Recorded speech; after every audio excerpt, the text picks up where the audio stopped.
Hello guys, welcome back to our channel. In today's video, I'm going to show you how to find deleted friends on Snapchat. Unfortunately, there is no direct way to find deleted friends on Snapchat.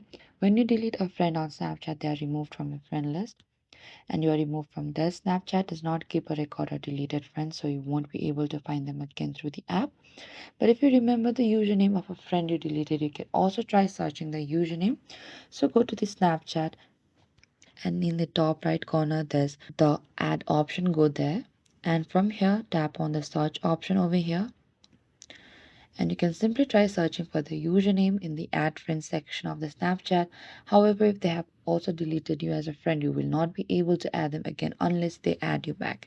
And it's a good idea to be cautious about deleting friends on Snapchat, as you may not be able to re-add them later if you change your mind. This is it, guys. Thank you for watching this video. I hope I could help you. Do not forget to like, subscribe, and hit the bell notification icon for more upcoming uploads.